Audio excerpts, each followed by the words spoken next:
When you're ready to listen to the tape, sit down on a chair and press play on the recorder.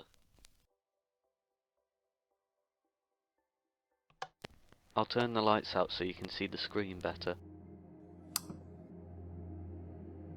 Good morning, my name is Dr. Ian. I will be in charge of your therapy from now on. I've already read your file, but I'd like to hear the story directly from you. What would you prefer to be called in these sessions? Jim. Okay, Jim, let's start, shall we? I want you to explain to me what happened on the night of the incident. You won't believe it. The other 5 therapists didn't. I'm not here to believe, Jim. I'm here to listen.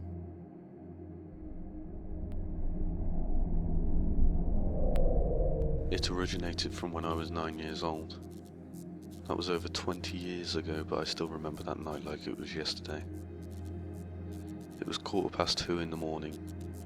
I woke up. I could feel something watching me.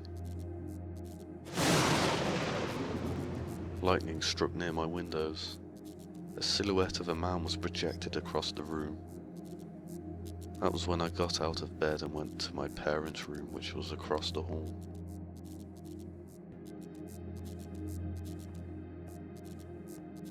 There was something wrong about this. The bed was made perfectly, not a single crease. I thought that they might be watching TV in the living room, so I went to investigate.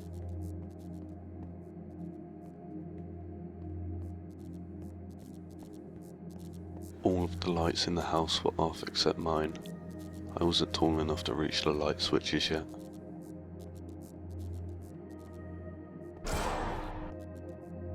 That was the moment I saw it. It scared me. It appeared for less than a second and I haven't heard a more horrifying scream since then.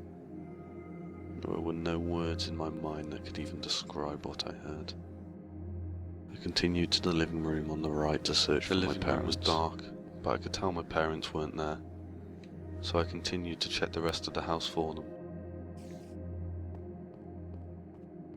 The hallways were dark. It felt like something was breathing down the back of my neck. I entered the study. There was a small blood splatter on the floor. It was strange, as there was nothing around to cut yourself on. It gave me the urge to check the kitchen. I remembered the stairgate. I always used to sneak downstairs at night to eat all of the food in the fridge, so my dad put in a stairgate and locked it at night. They kept a key in the attic. They knew I would never go up there.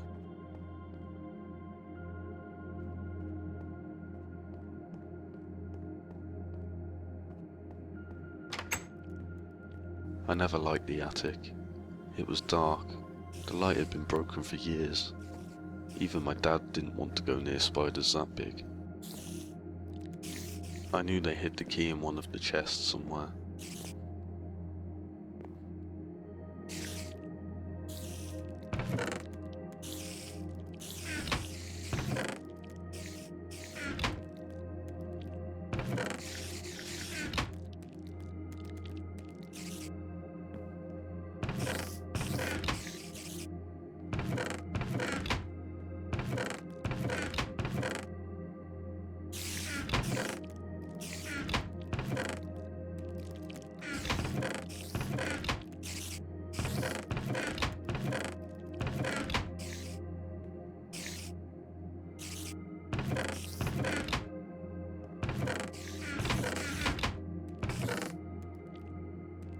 Something was wrong.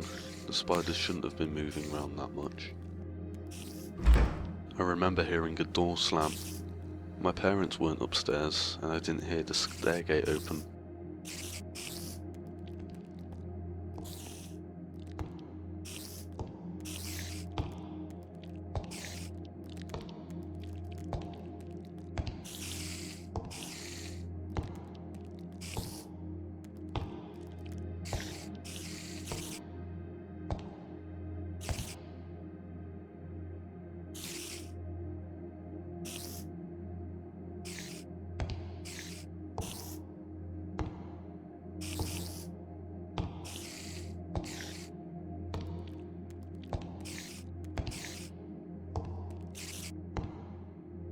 The footsteps started to fade away.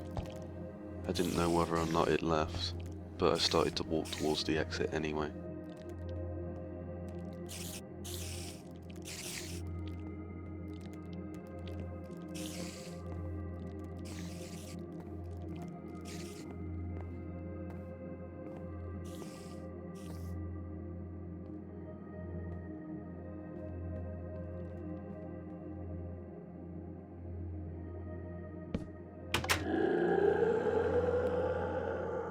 I unlocked the stair gate, and I heard a bellowing roar from downstairs. It might have been nothing, maybe just my imagination. I really felt like returning to bed, but I continued anyway. I didn't recognize this place. This wasn't my house. I checked to see if I was dreaming by pinching myself. The pain was all too real. The hallway seemed to go on forever, but I could see something at the end.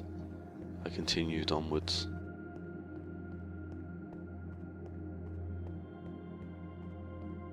And there they were, my parents, slumped up against the wall of an empty room that I didn't recognize, lifeless. There was blood everywhere. I tried to cry, I tried to scream, but I couldn't. My breath, my soul, nothing could escape my body, not even a tear. It was too much to take in. I heard a noise behind me. I couldn't take my eyes off my parents, but I knew I had to turn around. I had to see the thing that did this to them. I looked down the hallway, and there was nothing to be seen. No lights, no doors, just darkness. As I moved further and further down the hallway, I thought, could this just be some horrible dream? A deranged nightmare? A trick? No. It can't be. I started to feel it again, the breathing on the back of my neck. I froze. I couldn't move. I started to turn around. I couldn't control it. I just started turning. There was no noise, just silence and the darkness. Darkness was what scared me the most. The only thing keeping me from shutting my eyes was the anticipation, even though I knew what was behind me. It let out a deafening scream, and then it disappeared again. And then the feelings came back. I could feel the pain again. I started to feel dizzy. And darkness, nothingness, no feeling, no fear, just the dark. I woke up with a sharp pain on the back of my head, and surrounded by the police. I lived with my aunt from then on. Not even a month after I moved in with her, she sent me here. I don't blame her. Even I wouldn't have been able to put up with the screaming. And that's where you punched the tape recorder. So, do you believe it? Of course I believe it, Jim. It was a very interesting story. Can I ask you one thing, Doctor? Ask away, Jim. Why did you come here? I requested dozens of other therapists, and you were the only one to come. Ah, that's where this gets interesting, Jim. I wanted to hear the story from your point of view. My point of view was rather, let's say, dull. Wait, what do you mean by your point of view? Well, Jim, waiting outside your house for days on end watching you and your parents seems rather boring in my opinion. I've already said too much. I think it's time to, let's say, tie up loose ends.